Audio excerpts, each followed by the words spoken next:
Bonsoir et merci de nous ouvrir vos portes pour une rencontre poétique. Un peu de douceur dans un monde brut. Installez-vous confortablement. Bon sabbat chez vous, saison 8 commence maintenant.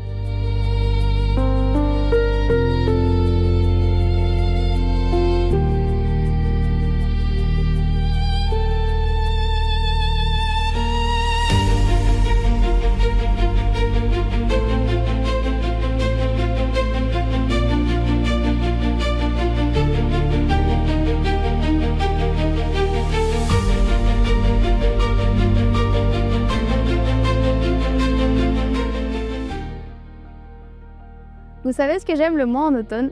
Les températures qui baissent et les jours qui diminuent. Il fait de plus en plus froid et nuit de plus en plus tôt. En tout cas, ici en Suisse. Si vous êtes comme moi, bienvenue à Bon Sabbat chez vous. Je vous embarque avec moi pour un moment chaleureux de chant et d'étude de la Bible, accompagné de celui que la Bible appelle la lumière du monde, le soleil, et qui est apparu plusieurs fois sous forme de feu. Alors, prenez votre thé et c'est parti!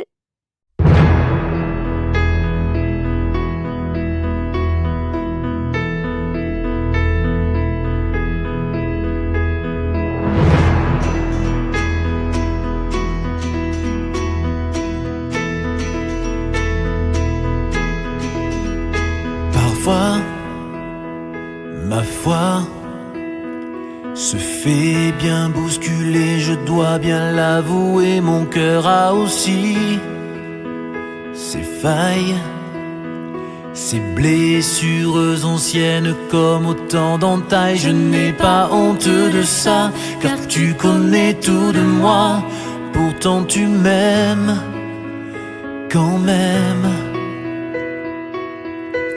Tu es ma terre, mon seul repère, là où tout recommence.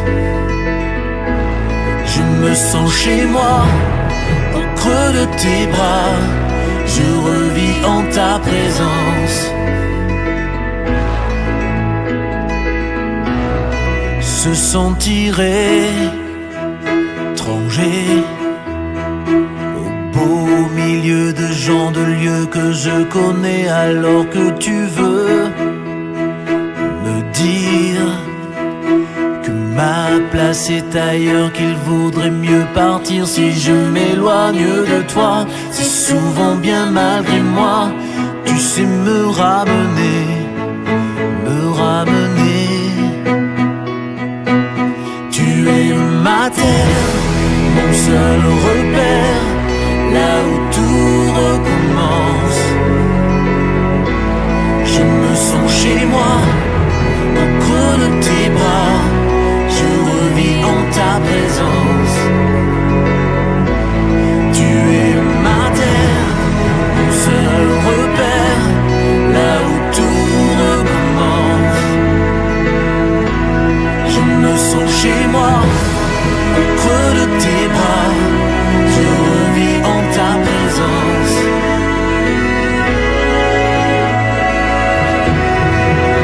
Et qu'importe l'endroit, mon âge ou bien mes choix, toi tu ne changes pas dans ton amour pour moi. Et qu'importe l'endroit, mon âge ou bien mes choix, toi tu ne changes pas. Tu es ma terre, mon seul repère, là où tout recommence. Je me sens chez moi, au creux de tes bras, je revis en ta présence.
vous avez déjà testé les restaurants dans le noir? Vous connaissez?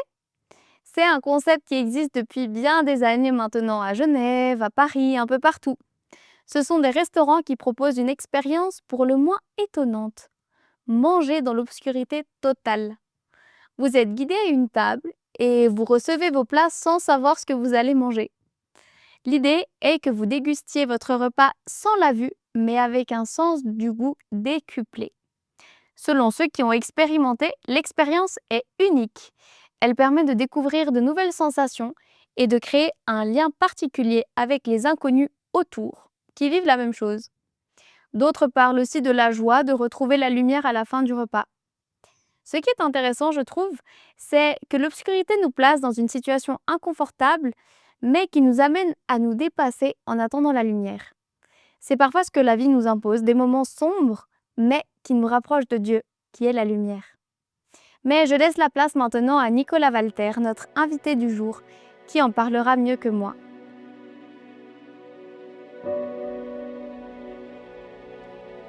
Je voudrais commencer ce soir par une image très simple. Imaginez-vous enfermé dans une cave ou dans une grotte. Il fait noir. Vous tendez les mains, mais vous ne voyez rien. Vous avancez, mais vous heurtez des murs. Il y a ce silence lourd, oppressant, paniquant presque. Je me rappelle qu'enfant, il m'arrivait souvent, lorsque je devais me lever au milieu de la nuit et que je n'étais pas chez moi, j'étais perdu, sans repère, cherchant dans cette chambre l'interrupteur de la lumière. Je me levais, je longeais le mur à sa recherche. Il me fallait parfois un bon moment, car perdu dans l'espace de cette pièce sombre, je cherchais du mauvais côté. Alors, pris de panique, je devais me calmer et ensuite continuer ma recherche jusqu'à ce que je puisse trouver le moyen d'éclairer ma chambre. Ces moments qui semblent durer une éternité sont assez angoissants, vous en conviendrez. Le cœur bat fort. Mais quel soulagement lorsque cette lumière vient éclairer cet espace, pourtant si petit, cet espace qui paraissait si grand et qui à la lumière du jour paraît tellement petit, cet espace dans lequel on pouvait presque se perdre. Oui, une seule lumière, même faible, suffit à changer toute l'atmosphère et cette lumière le rend plus fort. C'est exactement ce que nous dit, en d'autres mots, le psalmiste dans le psaume 18, au verset 29. « C'est toi qui fais briller ma lampe. Le Seigneur, mon Dieu, éclaire mes ténèbres. » Ces paroles sont celles du roi David. Ce chant de reconnaissance de David, qu'est le psaume 18, a été composé lors de son ascension au trône, quand le royaume était enfin fermement établi entre ses mains et après les années de fuite devant Saül. Il attribue tout à Dieu, qui est sa force, son roc, sa forteresse, son libérateur, son appui, son refuge, son bouclier, son salut et sa haute retraite. Ce psaume est vraiment puissant. Mais par ces mots, on voit bien que David a aussi connu la nuit, la peur, la fuite, la solitude, avant même d'accéder à cette royauté. Lui qui avait des ennemis réels, visibles, qui cherchaient constamment à s'en prendre à sa vie. Mais il avait aussi ses ténèbres intérieures, découragement, culpabilité, angoisse. Ce qui l'amène à confesser « Dieu éclaire mes ténèbres ». Et il ajoute juste après « Avec lui, je franchis les murailles » ou, autrement dit, je prends d'assaut les remparts. Dans la Bible, la lampe est une image forte. Elle exprime la vie et la prospérité. Elle représente la vie que Dieu entretient, le souffle même de l'homme, comme le dit le livre des Proverbes, le souffle de l'homme est une lampe de l'Éternel, en Proverbes 20, 27. Et les murailles, elles représentent ce qui paraît humainement impossible. Devant une muraille, on se sent petit, impuissant. Mais David le reconnaît. Ce que je ne peux pas faire seul, Dieu le rend possible. C'est avec toi, dans les mots de David, exprime véritablement cette assurance de la victoire qu'il sait déjà avoir en Dieu. La dynamique de la vie de David réside dans l'Éternel, son Dieu. Sa lumière permanente et sa force maintiennent toutes deux le feu ardent de l'existence personnelle et apportent l'encouragement et la puissance qui permettent de surmonter les difficultés. David fait également connaître les espérances qu'il fondait sur ses propres expériences. Il considère les délivrances dont il a été l'objet comme pouvant se renouveler, se reproduire sans cesse. Et ce n'est pas seulement David qui fait cette expérience. Des siècles plus tard, le roi Ézéchias dira au peuple, alors que les Assyriens encerclent Jérusalem, il dira « Fortifiez-vous et ayez du courage. Avec nous est l'Éternel, notre Dieu, pour nous secourir et pour combattre nos combats. » Dans 2 Chroniques 32, les versets 7 et 8. Le même esprit traverse les générations. C'est Dieu qui combat pour nous. C'est lui qui nous fortifie. On retrouve encore ce refrain dans le psaume 60 au verset 14. « Avec Dieu, nous déploierons nos forces. C'est lui qui écrasera nos adversaires. » Oui, cette conviction n'est pas isolée. C'est un fil rouge qui parcourt toute l'histoire biblique. Avec Dieu, les ténèbres s'éclairent et les murailles tombent. C'est à chaque fois lui qui mène le combat pour nous. Et non nous-mêmes, nous-mêmes tout seuls. C'est de l'Éternel que viennent nos forces qui nous permettent d'être forts et courageux.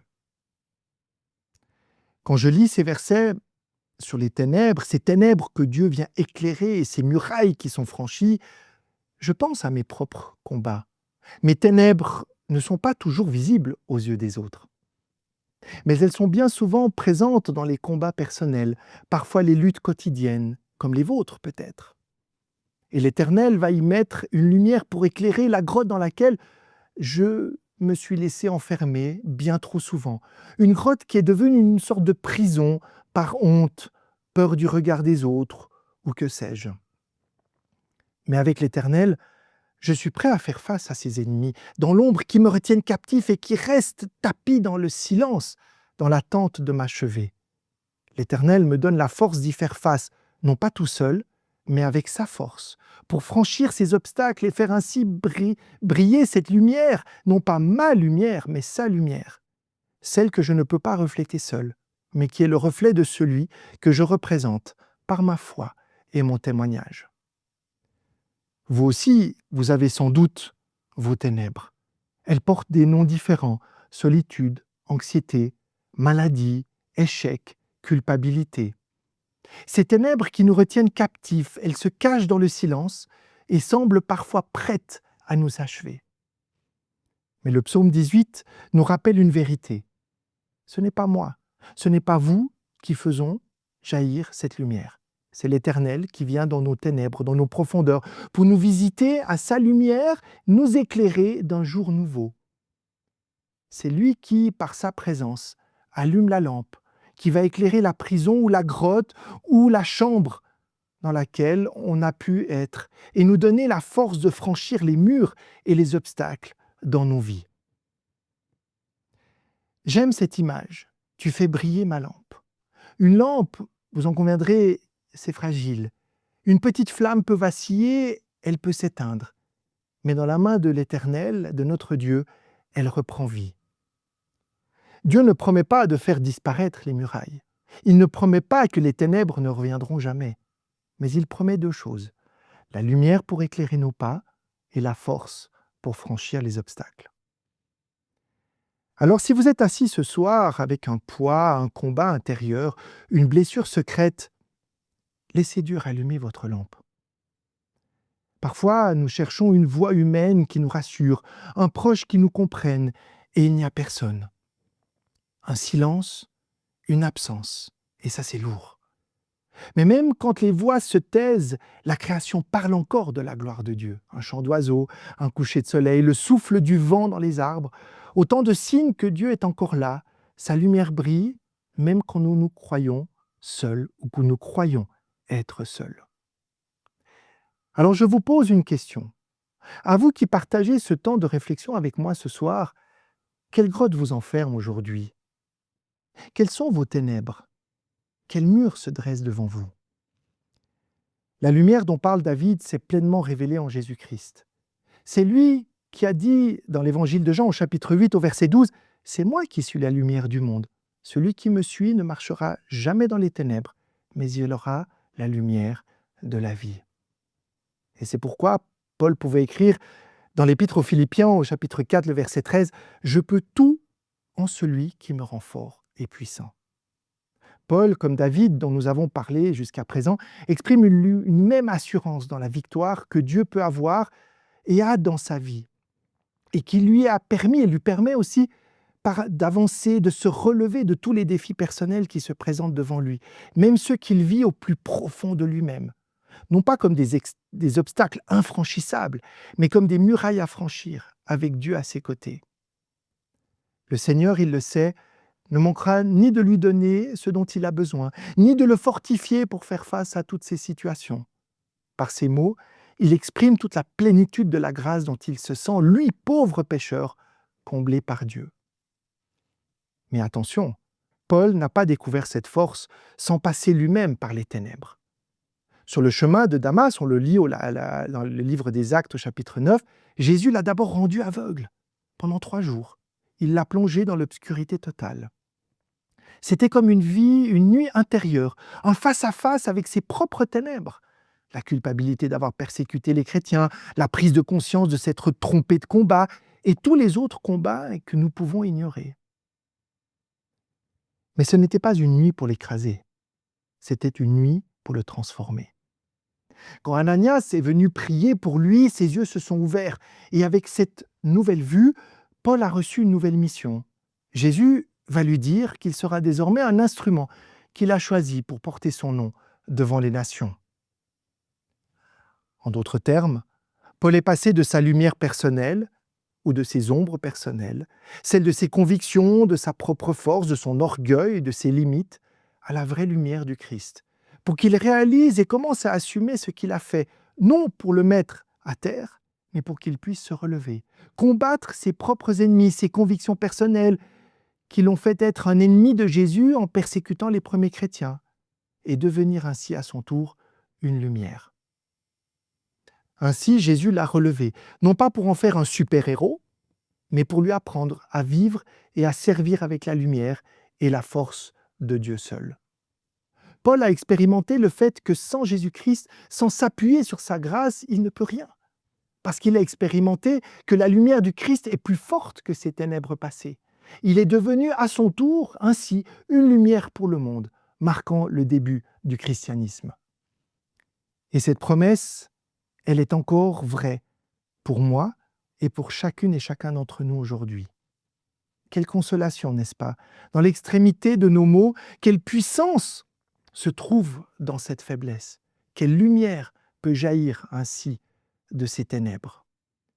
Une consolation, une grâce qui s'appuie pleinement sur Dieu en Jésus-Christ, par la puissance du Saint-Esprit dans nos vies qui vient illuminer de l'intérieur nos grottes, pour nous éclairer de l'intérieur, qui vient nous indiquer le bon chemin de la sortie, qui vient apporter une espérance, parce qu'en Dieu, nous sommes désormais suffisamment forts pour combattre nos ennemis, renverser des murailles qui nous empêchent d'être des véritables enfants de Dieu, des véritables enfants de lumière, afin d'être à notre tour cette lumière du monde pour notre temps.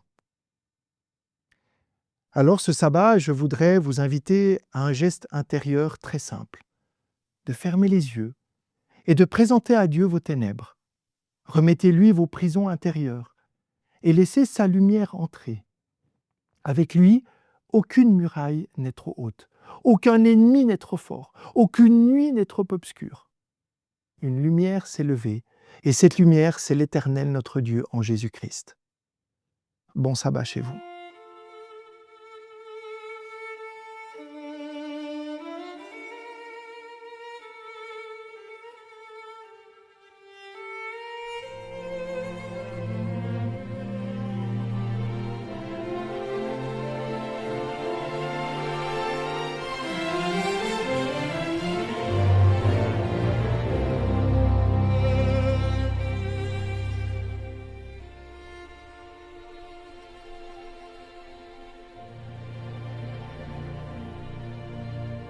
Le monde court toujours après le succès.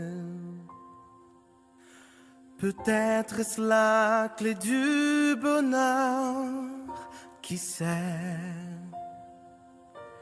On est prêt à se battre pour l'or et l'argent.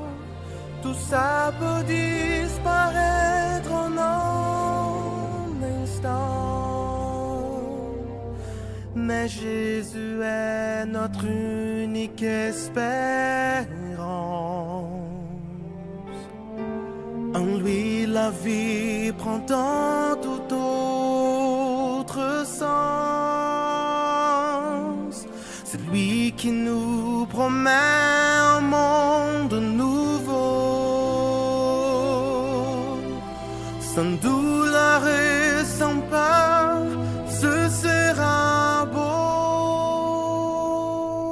Sur la terre, notre vie est passagère et même nos succès sont fragiles et éphémères. Mais l'avenir est certain, car Dieu me tient par la main, même si le monde s'écroulait, je serai en paix.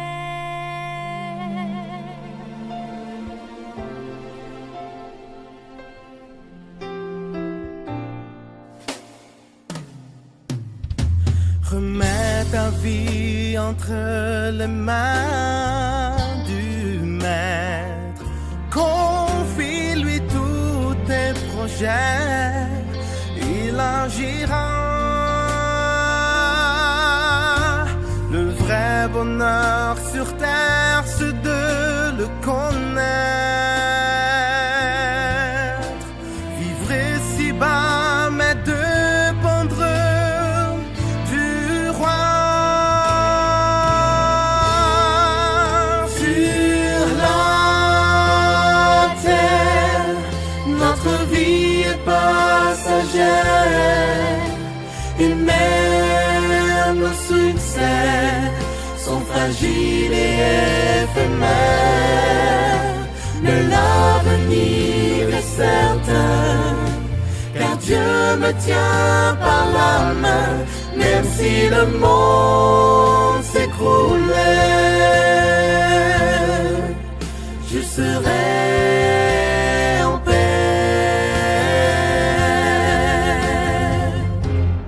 Dans la lutte contre le mal, Jésus est le grand vainqueur.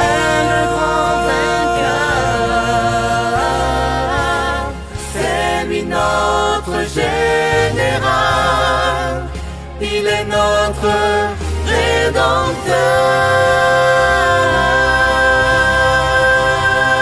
Sur la terre, notre vie est passagère et même nos succès sont fragiles et éphémères.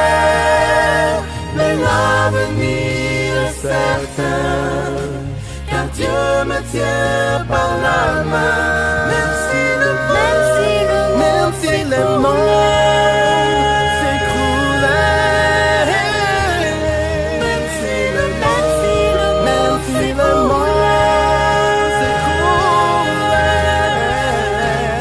même si le monde s'écroulait,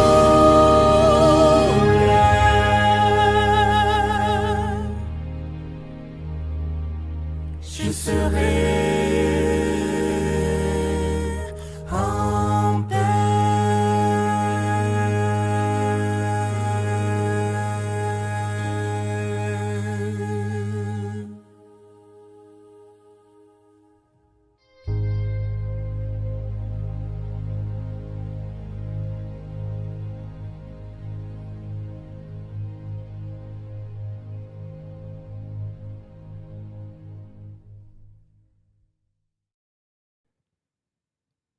Après ce temps de réflexion, et peut-être ce temps que vous avez pris pour laisser Dieu entrer dans vos ténèbres, j'aimerais vous inviter à un temps de prière ensemble. Père éternel, tu nous as invités ce soir à venir dans nos ténèbres, dans nos profondeurs, de venir y mettre ta lumière.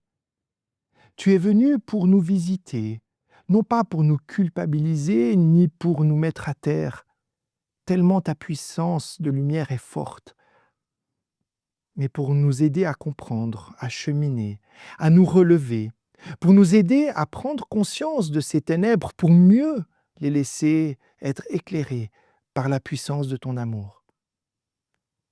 Seigneur Père éternel, moi je voudrais te remettre chacune des personnes qui passent par ce cheminement, qui se posent ces questions, et qui, comme Paul ou David et les autres, Seigneur, se sentent que cette lumière ne vient pas de nous-mêmes, mais de toi.